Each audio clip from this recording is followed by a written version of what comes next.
Welcome back to the season finale of The Mandalorian Season 3.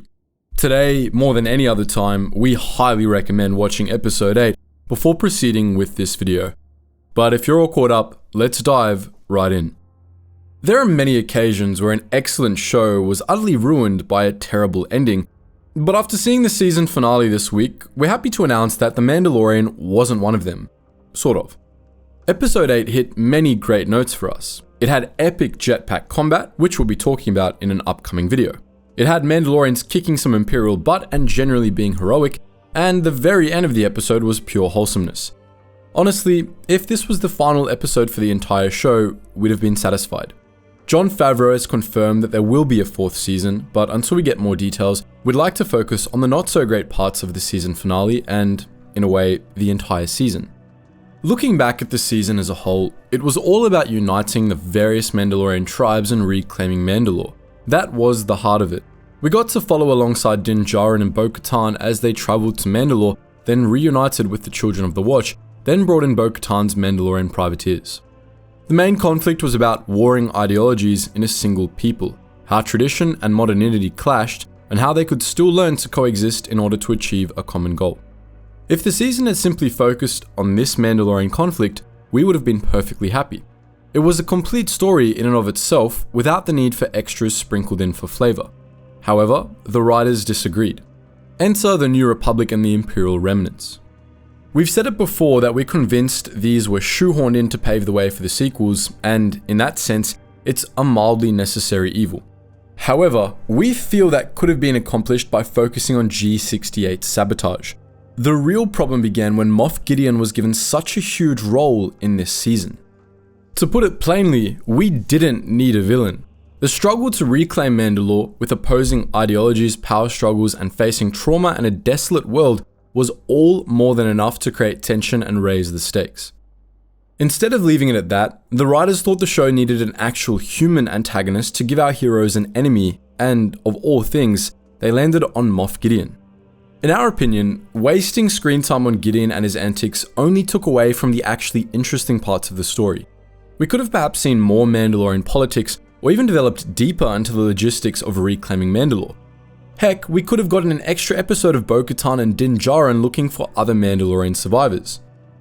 Instead, we got a villain, and maybe we would have been a little less salty if Gideon wasn't such a bad antagonist. In our opinion, Moff Gideon was a terrible villain for the series, even back in the first season. To start with, he's introduced as some big bad evil guy even before we met him.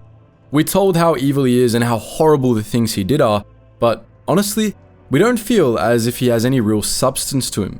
If we compare him to someone like Thrawn, for example, he was essentially conjured out of thin air and dumped in our laps as some evil warlord. Thrawn, on the other hand, had a reputation, sure, but Rebels took seasons to show us just how truly terrifying he was. From everything we've seen of Gideon, he's not scary in the slightest, but characters on screen act like he is.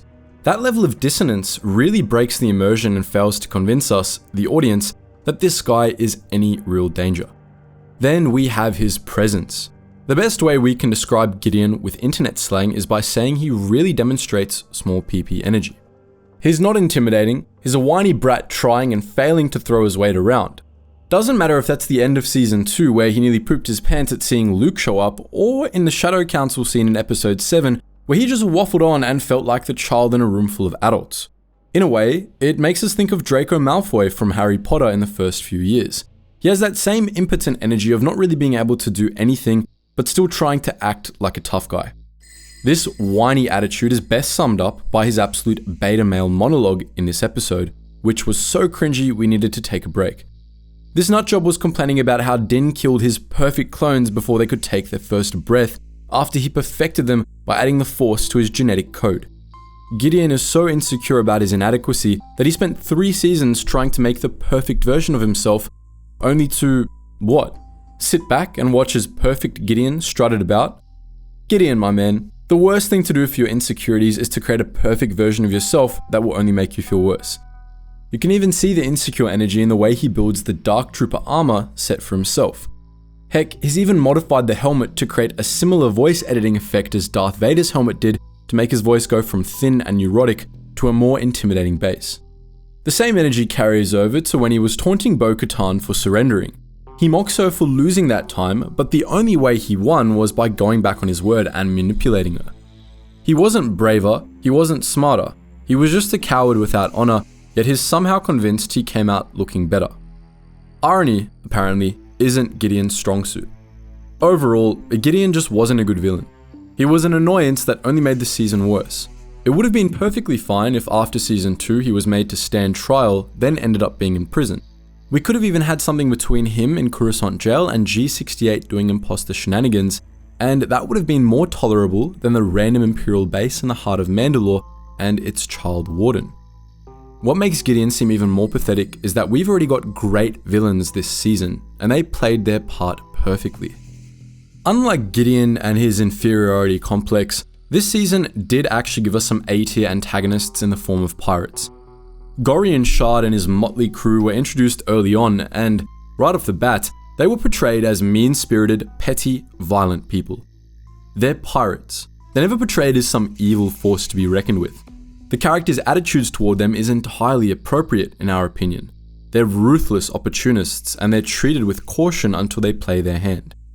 Their subplot was introduced by Din taking out Vane's minions on Navarro, and that escalated later into the Pirate King taking over the planet, leading to the Mandalorians needing to come in and save the civilians. It was nicely done, and the fight scene between the small Mandalorian force and the superior pirate numbers was quite spectacular. The huge difference between Gideon and the pirates is how they're portrayed. The pirates aren't overplayed or overinflated. They're dangerous, but that danger lies in their firepower. Shard is actively shown to be a bit incompetent, and he's never treated as some evil genius the way Gideon is. More importantly, the pirate subplot is neatly resolved and the characters actively gain something from it. A new home. Their part of the story furthers the plot, whereas Gideon's involvement feels like it slows it down. The pirates push the Mandalorian need to leave their exile behind, while Gideon and his imps feel like a fabricated roadblock to hinder the hero's quest. Even their motivations are different. The pirates are reacting to what they felt as a slight to their honor, or a backstab. We've seen enough Pirates of the Caribbean to know this seems like a plausible reaction. The Imperial's motivation, on the other hand, sounds incredibly weak by comparison. Gideon is just power tripping, but the other Imperial officers somehow agree that the ragtag group of Mandalorians trying to reclaim a mostly desolated world is somehow going to be what stops them from reclaiming the galaxy. It just doesn't really make sense. With Ahsoka coming up and Thrawn's imminent return, we can't wait to see an actually terrifying Imperial officer grace the screen once more. We just wish Gideon had been even 5% as intimidating and compelling as Thrawn, but at least he's dead and won't bother us anymore. Then again, if we look at Palpatine's track record, we can never truly say never in Star Wars. That's our take on the season finale and Gideon's role in the season. What do you think? Did you like him as the antagonist, or do you agree with us? Feel free to let us know how you feel about it all in the comments, and join us next time when we discuss just how epic jetpack combat really is. As always guys, thank you so much for watching, and I hope to see you in the next video.